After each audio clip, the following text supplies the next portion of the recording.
Have this little chat with you guys today. So my goal is kind of just give you a bit of an introduction into what we in the fire pump world do day in and day out in support of the engineering community as well as the contractors and ultimately the owners. Um, I can assure you that there are probably 25 people on this call, maybe 30. All 30 of you are better at math than I am, right? So if you have a question about any of the math in here, I don't want to pause the training to go through it. We can take it offline, and I can assist with it afterwards, or you can shoot it to me in an email. But um, so fire pumps, it's a ULFM regulated safety solution, right? So we use the phrase ULFM interchangeably. Doesn't necessarily have to be, right? So not all buildings are FM, but all buildings might be. So Underwriter Laboratories and UL, or Underwriter Laboratories is UL, and then FM is Factory Mutual. So let's see here. No, my screen is not working. There we go. Right. And the simplest sequence of a fire pump, we're going to move water from the curb to the building at the best pressure possible for the hazard required, right? So it's very simple. I want to move water from the curb with low pressure to the top of the building at 100 psi or whatever the jurisdiction requires, and everything in between there is kind of the hydraulic calculation piece of it, right? So we take water in at a low pressure and a specific fill rate. We add impart PSI to it through our fire pump, and then we put it out at a higher rate. One thing to keep in mind is a fire pump does not create water, right? We take the water source that you have and add pressure to it. We can't increase the flow. So we need the flow, we need the water source available. We can increase the pressure, but not the volume. So we have a dynamic momentum pump, and simply stated, it means we're going to add momentum. We're going to use vanes of blades, right? And we're going to increase the pressure within using an impeller within the pump itself. And then when it's ready to go out, we're going to send it out the inlet to the other side and move it forward, right? So there's specific levels of pressure we actually need within there to avoid cavitation. And that's all part of the design process. And that comes back to the flow rate, right? We need flow, we need a specific pressure in order to not damage the pump, but also to continue, fighting the fire and continue the pressure, right? And that's kind of one of the nice things about a centrifugal pump. There's a lot of broad range of occupancies and a broad range of solutions you can use using a centrifugal pump, which is very, very much so the most common pump in the fire pump world. All right, so we have inflow, low pressure, we add momentum, then outflow is a higher pressure, heavy volume flow, rate of discharge. Just a simple view of the whole thing from the side. This is a split case pump, which is common, right? So we have a suction side from city water coming in, maybe 40 psi. We add some level of boost there from the left-hand side of the suction. Let's say it's another 60, bring it up to 100 and discharge it at 100 psi. Right. You got some of your components there, which we'll go into more detail a little bit later on, but the side view of the split case is there. So the simple components are an impeller with a rotating casing. The water enters axially through the hollow middle portion, right into the eye. It's caught in the impeller blades. It's spun till it to the circumferential parts of the impeller. The flow leaves the impeller after gaining speed and pressure. It's sent outward, hits the diffuser, decelerates the water from increasing pressure, and then moves out into the system. The blades are designed for backward curve, radial, or forward curve per the requirements of the job. You're going to start with your net positive suction head. It's the parameter defined as the difference between the pump's inlet stagnation pressure and the vapor pressure head outlet, right? So that's part of the hydraulic calculation that the engineering design team is going to come up with, so we can start to understand what kind of pump we need to meet the needs of the system. Most common forms of fire pumps here, typically horizontal split case, have been the industry leader for the longest time. Along with vertical inline fire pumps, we do quite a bit. I see a lot of those in the market as well. Um, the vertical inline, the end suction, and the horizontal split case are positive displacement, meaning they need positive suction pressure at the inlet to work. Where the vertical turbine on the far left is the only NFPA listed pump that can draw water out of a tank, right? So if you have an underground cistern or I don't know, whatever else you could draw from under the ground, right? That vertical turbine is going to be what's required. And if you look at those bowls, that could be 20, 30, 40 feet long, right? So something to keep in mind when you're looking at the vertical turbine as a solution is service, right? Because the bulk of that particular pump is underground. So a lot of times you'll need to put a roof hatch in or some way to access that pump if you need to pull it out and put it in, right?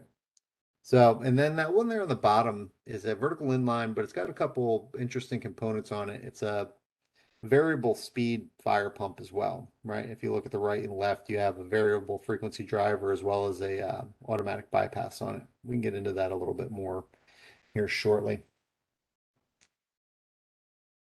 So, as I mentioned, right, the horizontal split case is probably the most common fire pump that I see. It comes in huge flow ranges with huge pressure ranges. It's fairly serviceable. A lot of the mechanics in the field know how to work them. Parts are readily available. It's a common fire pump. The other side of that is you can get it in electric or diesel, right? So if you have unreliable power, the building's not ready to put an electric gen set in or something along those lines, you can go to diesel and have that kind of flexibility that you wouldn't have from an electric without the generator or unreliable power. It does take up a lot of space, right? So when we say large floor space requirement, typically it's the centerpiece of these pump rooms. They take up a good deal of room. And also because of the way suction and discharge work, and because of the NFPA 20's requirements for the pipes going in and out, it does restrict what you can do in that mechanical room as far as putting other stuff, right? It becomes a trip hazard. There's some constraints with that from a design perspective, right? They can be more expensive than a vertical inline just because there's more components that go into them, right? They're a little bit bigger, they're a little bulkier, they're more expensive to ship, they're harder to move around. And I know I said that it's serviceable, right? And then the next slide, or the next bottom slide says more difficult to service, only because it's bigger, right? But I do stand by my statement that the mechanics in the field have a very good understanding of how a horizontal split case gets put together. Therefore, they have the ability to kind of replace the packing, kind of do the required maintenance on them without too much hindrance. Another one common out there is probably second most common is vertical inline fire pump. And it's got a small footprint, right? And that's what kind of makes it nice. People seem to like it because you don't have that same big footprint in your mechanical room. It's a little bit smaller. The still have the suction and discharge piping to be considered of, but the pump itself is a fraction of the size. And it's also a fraction of the weight, meaning shipping's a little easier. And also you have some consideration about, being able to put it in a facility. It could be a closed couple vertical inline, or it could be a spacer couple, right? So if you're thinking of future serviceability, spacer couple is something to keep in mind, right? Because that allows the service technician to work on these pumps without doing a lot of the disassembly that may be required from a closed couple scenario. Typically, the vertical inline fire pumps will start in the 200 GPM range, maybe 100, go up to 1500 with pressures that tend to cap out around 150, 160. There might be one or two out there that go a little higher in the higher flows, but off the top of my head, I can't think of which ones they are.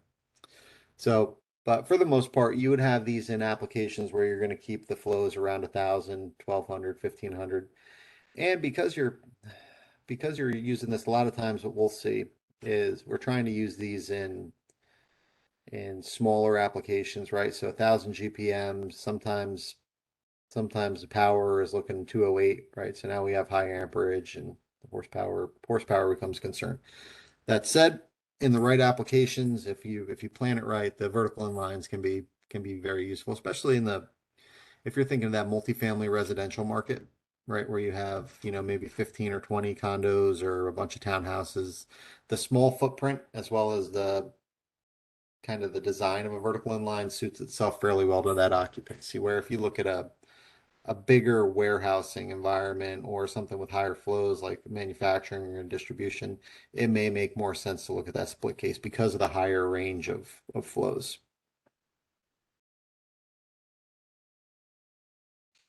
So I mentioned the self-regulating variable speed piece of it. It was adopted in the NFPA 20 back in 2019. It's survived the next iteration. But essentially, if you look at it, it's no different than a vertical inline fire pump. But what you have is a pressure transducer on the right and left side of the fire pump at the base by suction and discharge. And what that does is it constantly monitors the pressure within the system.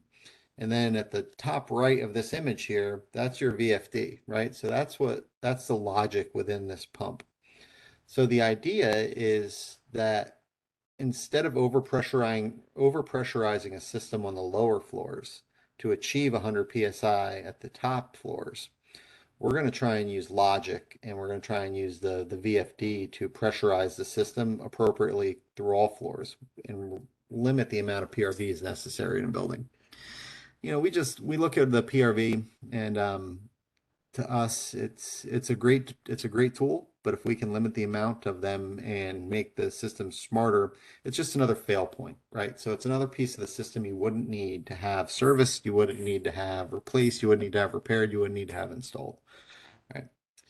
Past configurations with using a VFD, sometimes they can get pricey. That's why people avoid them.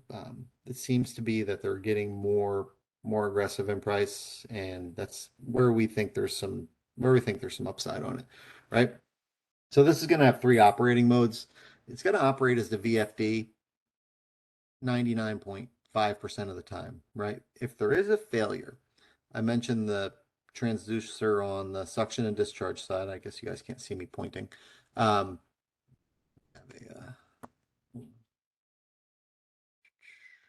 Pointer.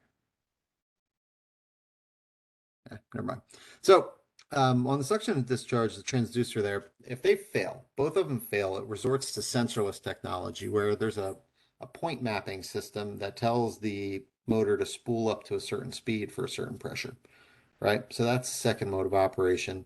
Third mode will be bypass, right? So if you look here on the left side of the pump, that's a bypass that will fail over to constant speed.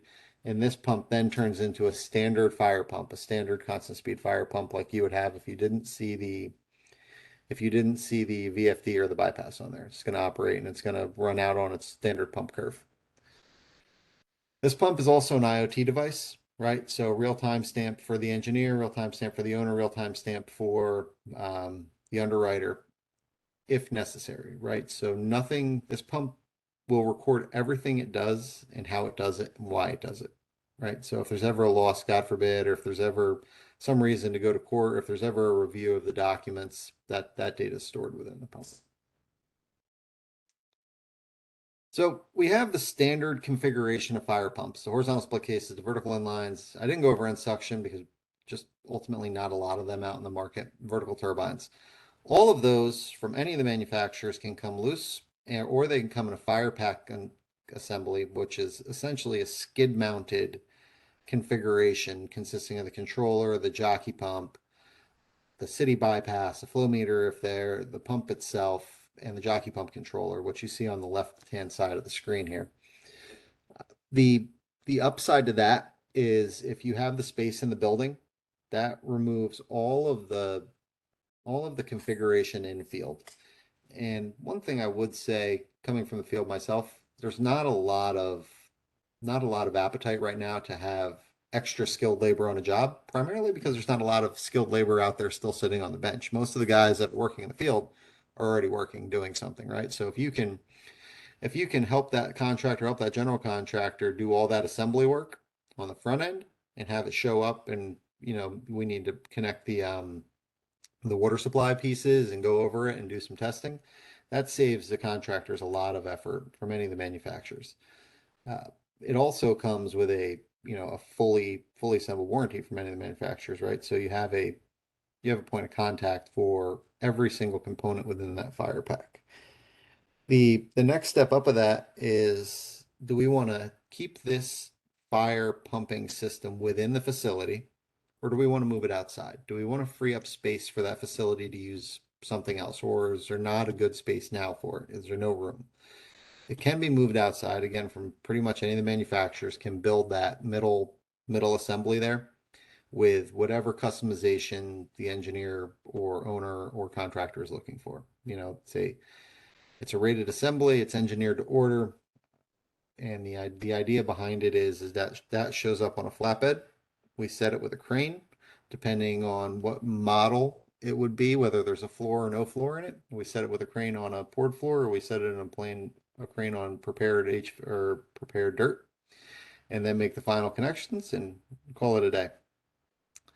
You can do that same configuration, fire pump house in a container for the most part, right? So we're cognizant of where we're sending the pump houses only because they we don't want to send them to environments that are super harsh without taking the HVAC into consideration, right? So when I say engineered to order, we're going to look for a location where we can put some climatization in there to make sure that the configuration and the equipment in there is not burning up or freezing. You gotta take that into consideration when you're building that. No different between a skid, a pump house, or a containerized solution. So it's a blown up picture of the house itself, right? So there's clearly defined requirements for what this pump has in the NFPA or what this house has in the NFPA 20. But once you get beyond those basic requirements of the same things you would need in a fire pump room, the rating of the enclosure, the the ability then to customize for domestic water and the fire alarm and whether or not it's sprinklered is Okay, entirely up to you. it's But actually working. did I lose you?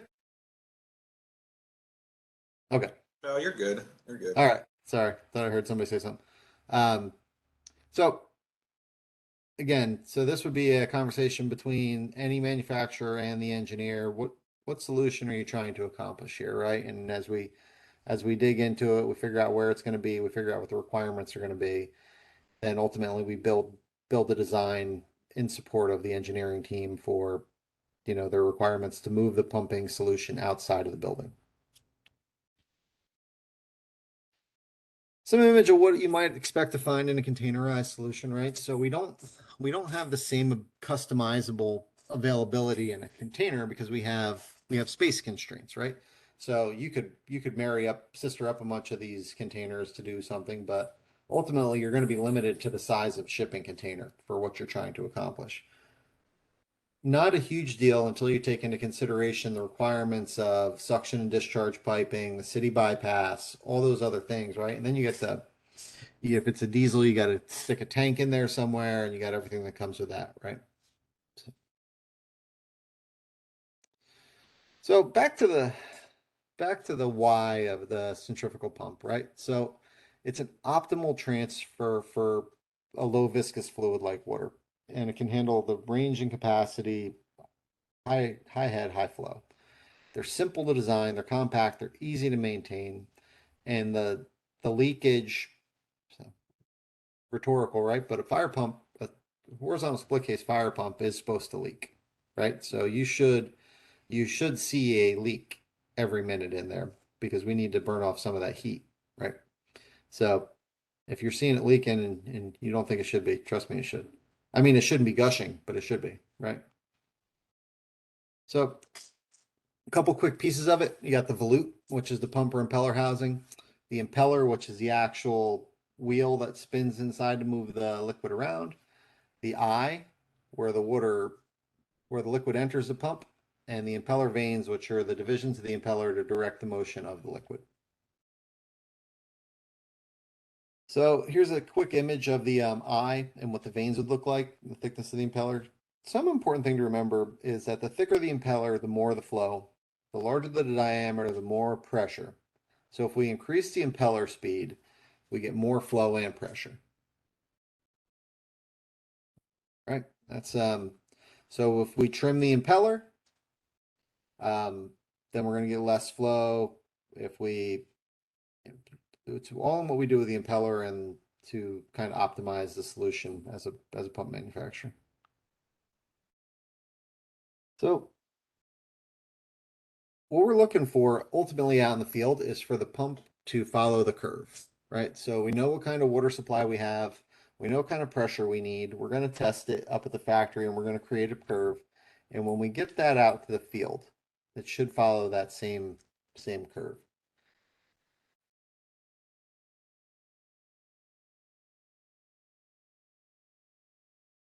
So this is kind of the disclaimer I gave in the beginning. If anyone wants to talk further about affinity laws, we're gonna have to we're gonna have to do it via email. I can explain it, but I need my notes open to do it, right? But the affinity laws are what kind of is the physics behind how these pumps work.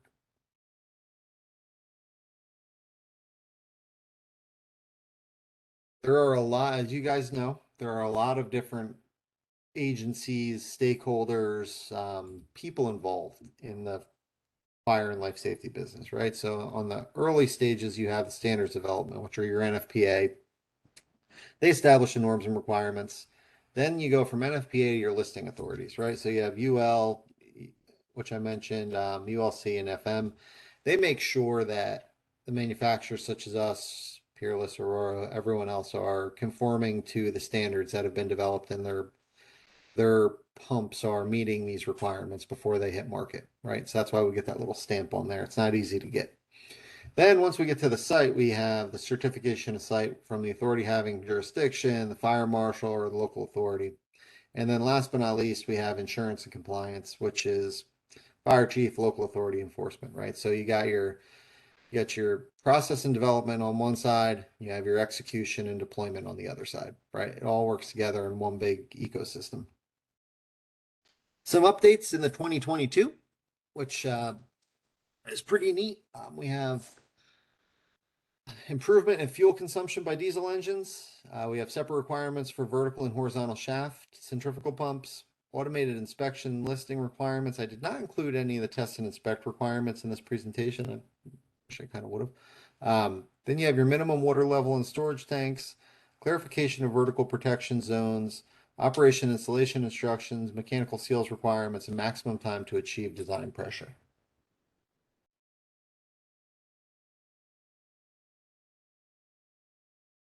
So what does the NFPA have to do with this, right? So they're actually getting together. I don't know if it's this week or next week, but they're getting together to go through the next iteration of standards, right? So it's where we launch a standard, then it hits the market, we review it. Some things work, some things don't work, but ultimately the group gets together and kind of tries to make improvements on a fairly regular basis. And I do believe they're actually meeting, I want to say on the 28th to take that next iteration into consideration. But if you look at all of the different NFPAs that go into the life safety ecosystem, right? So from the fire pump, that's the 20. It's one of the slimmest of the NFPAs, right? It's tiny. It's a grand total of doesn't maybe 200 pages.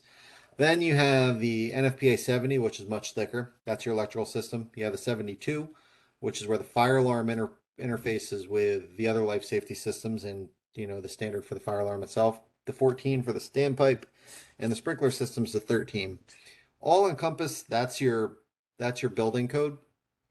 When you get past that stage, you go into fire pump maintenance, which is your 25. Right.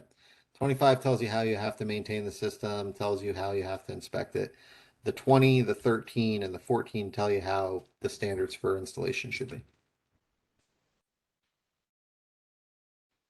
The 20 is laid out fairly easily. Like I said, it's not a huge document, but it is very comprehensive, right? So you got your definitions, chapter in 3, your pump installation related components in 4, centrifugal pumps in 6, vertical turbines in 7.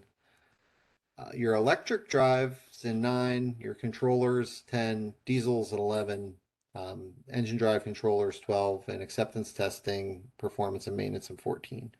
Right? So 14 total chapters, not too shabby. From a from a pump kind of configuration standpoint, these are some critical data points here, right?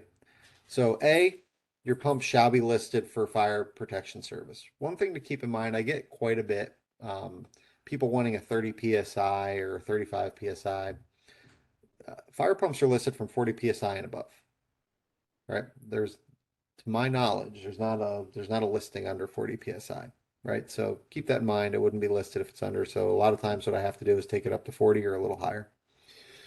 Pumps shall not furnish less than 150% of rated capacity and not less than 65% of total head. So if we have 1,000-gallon pump, we need to have that 1,000-gallon pump go to 1,500 GPM at 65% of the head, right? So we would need to be, if it was 1,000 gallons at 100 psi, that needs to be at 1,500 at 65 psi. That's that furthest right component there.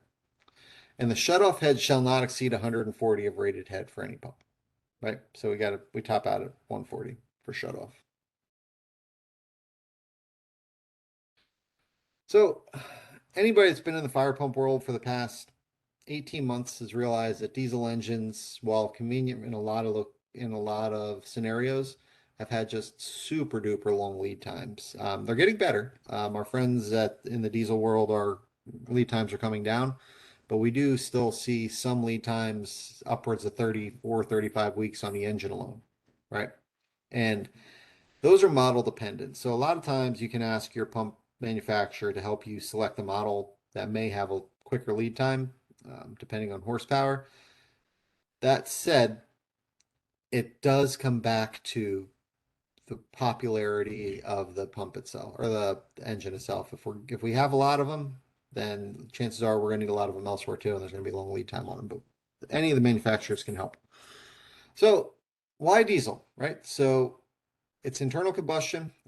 Diesel, one would think, is a no-no now. It's really not. It works like a gas engine. The piston moves inside a cylinder, leads to combustion. The combustion gives motion to the motor of the pump. Upside to the diesel is the backup power supply is integral to the fire pump itself as opposed to needing an electric genset.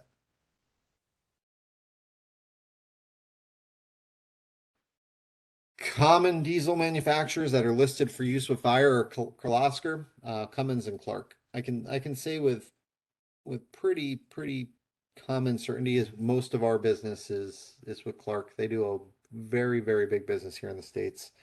We do Cummins quite a bit as well. Kirlosker, we don't do too much here in the States. The diesels all have common components, right? So they have an exhaust, they have a cooling loop, battery kits required. The battery is actually the starter. You got the engine, the electrical system, which is 12 or 24 volts, the base plate on the horizontal split case and the end suction, a drive shaft, silencers in the diesel tank, right? So one thing to keep in mind for the diesel tank is the requirement for fuel. So in order for you to meet the requirements, your tank needs to have 1 gallon per horsepower, plus 5% for sump and 5% for expansion, right? So we had a 500 horsepower, we had a 500 horsepower diesel pump, right? So we'd need 500 times 1.05 times 1.05, 500 times. So you need a 551 gallon tank in order to support that. That's a big tank, but such is life. The electrical system for the diesels are fairly simplistic, right? You have battery kit, which can be 12 or 24 volts. Electric energy starts the motor starts crankshaft gets moving into the piston cylinder. Most of the diesels we do are going to be 24 volts. I can't think of a 12-volt one out there, right? So as such, you need batteries that go along with it. Two of them. Again, here's your tank. It's an essential part of the system. The container to feed the diesel engine and keep it going, in the event of a long run capacity, if there is God forbid a fire or something like that, that fire pump's going to run for quite a while. It's a safe container that can be single or double walled. Uh, Three different kinds of fuel lines: high pressure, medium pressure, no pressure. The fuel line gets opened on the pan, and keeping a tank leads your fire pump to perform in any sort of emergency, right? So I mentioned unstable power supply earlier. A lot of times too, I mean, I'm not a firefighter, but we kill power to the building, right? In a lot of cases. Now, that said, the fire pumps tend to be fed directly from the transformer. But if we lose power in a situation, we have a fire, there's a hurricane, there's a tornado or something like that, this diesel will continue going, right? And you got 500 gallons of fuel here to feed your pump. No spark plugs? Cool. High compression of the engine is sufficient for ignition as well as combustion of the fuel. The capacity of the engine is huge, right? So we have scenarios where we have these high flows and high heads. A lot of times diesels are just super efficient because they generate high power with regard to what they're doing.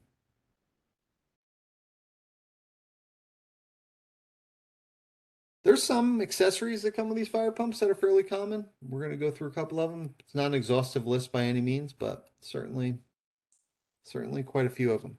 So, the casing relief valve, a main relief valve, a butterfly valve, a flow meter, the jockey pump, also could be called a maintenance pump, the fire pump control panel, and a jockey pump control panel.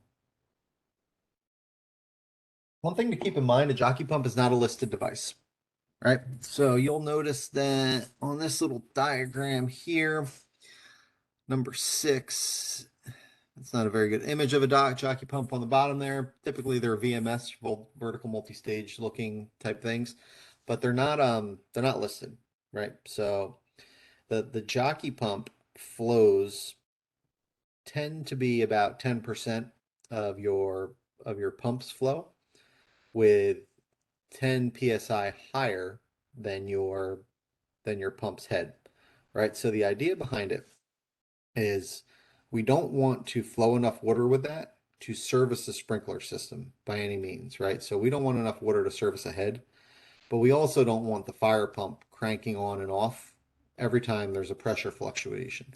So the idea behind the jockey pump is just to maintain the pressure in the system. So we actually hold off on turning the fire pump on until the pressure drops to an area where the bigger pump's actually needed, right? What we don't want to do is use that jockey pump in any way to fight the fire, because we don't want to delay first responders from knowing that the fire's out there. We're right. If there's really a fire, we want the water to flow, we want the fire pump to turn on. The jockey pump is not there for that. So image 1 is your motor. It could be electric or diesel. It could be right angle. It could have been any one of those models. 2 is your fire pump controller. Uh, that that is what manages your fire pump. So those sensing lines coming out of that are what tell the pump to, or what tell the controller to start or stop the pump, right? That's the brains of the whole operation there on the right hand side. Manufacturers could be Eaton, Tornatech, um, Master. So Master makes a variable frequency one. Um, let's see. Eaton, Tornatech, Metron, Fire Troll. There's a couple of them out there. So it's really up to your preference. Right. Number 3 are your suction and discharge gauges. So your suction gauge comes just after the OSMY valve on the suction side of the pump and determines your pressure, right? That needs to be positive pressure, right? And discharge is on the right side, right before the main relief valve, number 12. All right. Number 4 is your air release valve. Number 5 is your casing relief valve. It's not shown, but it's on there, right? So what we have the CRV for is to enable that cooling feature of a fire pump. So when we go to churn, meaning we close the gate valve and we just run the pump itself to test the pump, you're generating energy, but you're not flowing water. So the water inside of that pump is getting hot, right? So we need to make sure we dissipate some of that heat or we're going to burn the pump up. All right.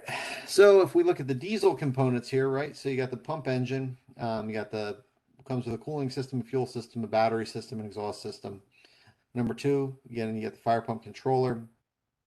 Uh, if you look back here, you have a controller for your jockey pump as well. Next to the fire pump controller, the jockey pump is on the bottom. Right. Additional components would be your OSMY gate valve. Right. Number 8. Your discharge butterfly valve on the discharge side should be number 9 over here, close to the sensing lines. Your checked valve and your test T. Number 12 is your main relief valve. So the main relief valve is only required on the or is only used on the split cases, right? That are in this configuration here. It's not allowed on an electric configuration. It's only on diesel. And then a waste cone, which isn't shown.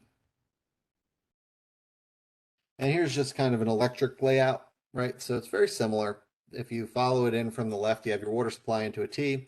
You have your OSMY valve, open stem and yoke, so you can see the open component on it.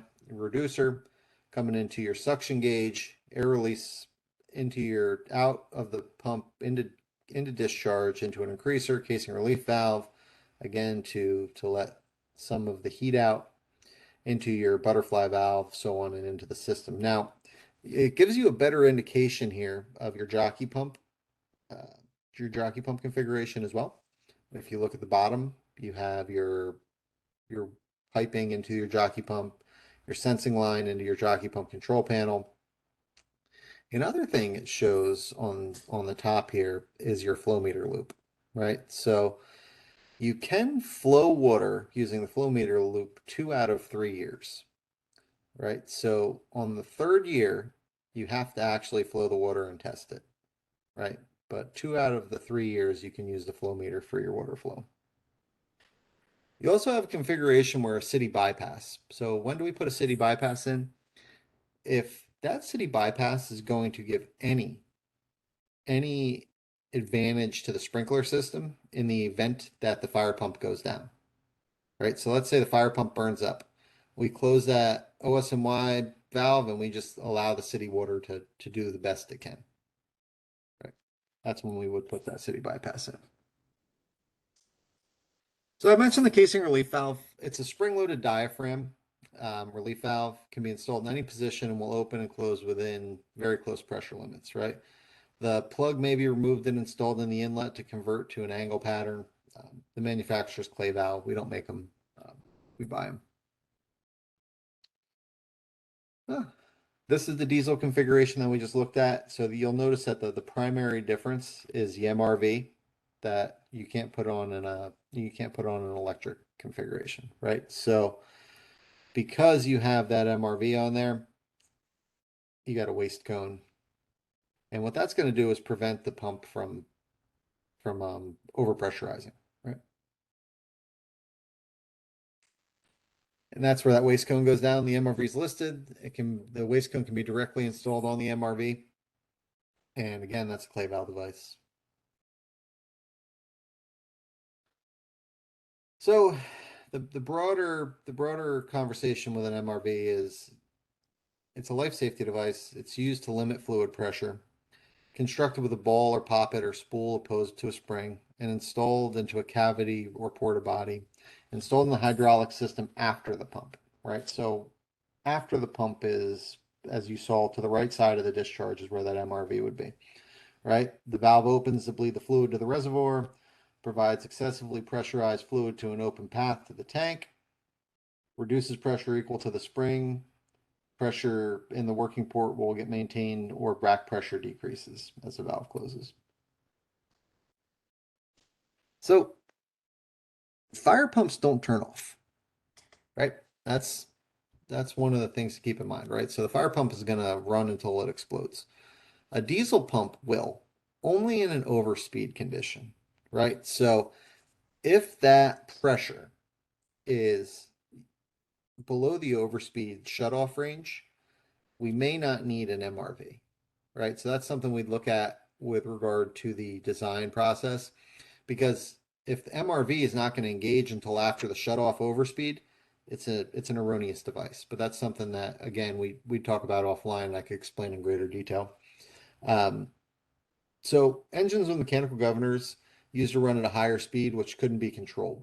And the engines today are programmed to shut off if they go 10% above rated speed, right? So the idea behind it is if it's not going to shut off if it's not going to achieve the pressure needed for the MRV, then there's no sense in putting it in.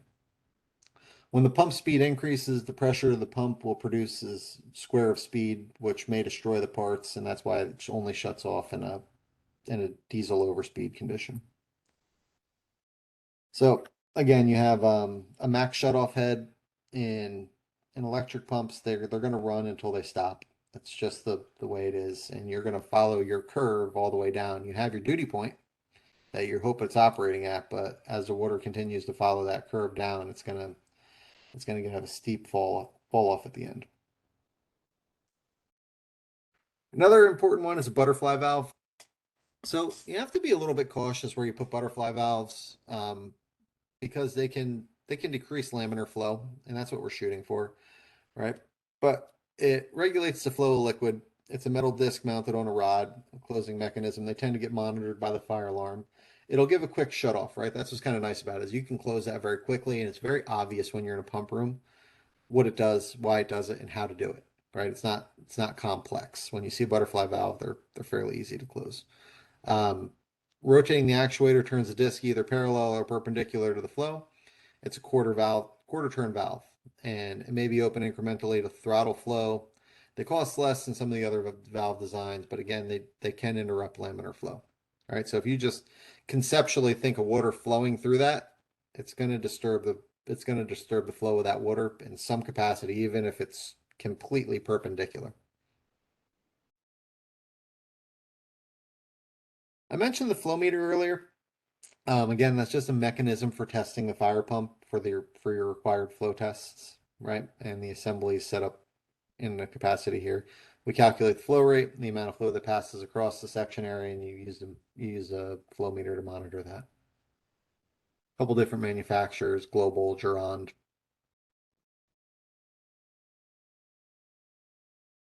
And guys, we're about 15 minutes ahead of schedule. I must have been talking faster than usual, but I can stop now and try and answer any questions you may have, or I can turn it back over to Jim, and you may get a few extra minutes in your day. Thanks, Jesse. Anybody have any questions? We can open it up if you like. Okay. Thanks again, Jesse. It was a great presentation. And thank you all who attended today. I did record this class, so it will be up on our YouTube channel soon, hopefully today. And again, this was a CEU class, so I'll make sure to get those CEU certificates emailed out to you. So yeah, thanks again, everybody, and thanks again, Jesse. Forward to our next DMAU class. Hope you all have a good day. All right, thanks everyone. Thank you.